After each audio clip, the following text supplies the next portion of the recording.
Мөрөөдлөө бүтээх үү, өсөх сэтгэлгээ ба зориг тавихын нууц. Уран барилгачны гарын авлага. Хэрвээ чи ирээдүгөө босгох гэж байгаа бол эдгээр хэрэгслүүдээс алийг сонгомоор байна.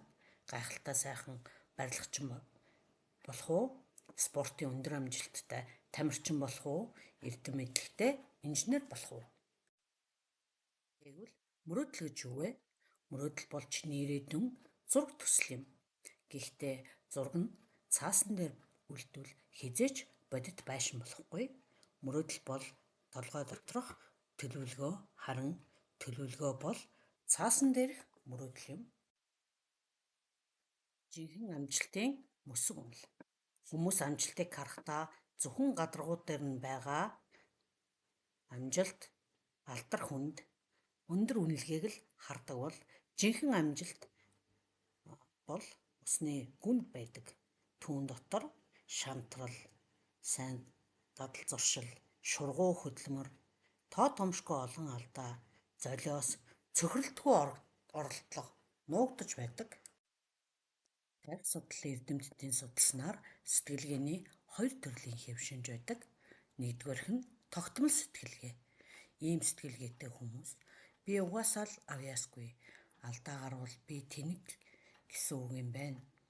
Би хичээх дургүй гэсэн ийм хандлагатай байдаг бол өсөх сэтгэлгээтэй хүмүүс би хичээвэл юу ч хийж чадна.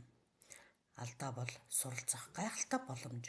Хэцүү байх тусам миний тарих илүү их хөгждөг гэж боддог байх нэ. Хараахан гэдэг үгний гайхамшигтай хүчийг та мэдэх үү? Хараахан сайжирч сураагүй байна. Чи чадахгүй биш харин одоогоор хараахан сураагүй байна л гэсэн үг юм. Энэ ганц үг чиний тархийг зогсолтоос хөдөлгүүрт шилжүүлдэг гайхалтай хүчтэй шүү. Яагараа алдаа бол зогсох тэмдэг биш, харин дээшлэх шат юм. Анхны оролдлого, дараагийн оролдлого, алдаандаа дүн шинжилгээ их, тасралтгүй суралцах гэсэн 4 үе шаттай байна. Хэрхэн шилжих вэ? Төлөвлөгөөгүй мөрөөдөл бол ердөө л хоосон хүсэл юм. Мөрөөдлөө хөрсөнд буулгаж зориг болгон хувирах цаг боллоо. Ухаалаг буюу смарт хөдөлгүүрийн загвар. Хамгийн эхлээд тодорхой чи юуг хүсэж байна вэ гэдэг нь тодорхой байх ёстой.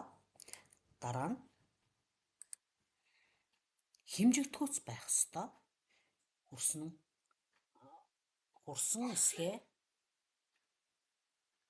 яаж хэмжих вэ гэдэг чинь маш тодорхой байх ёстой.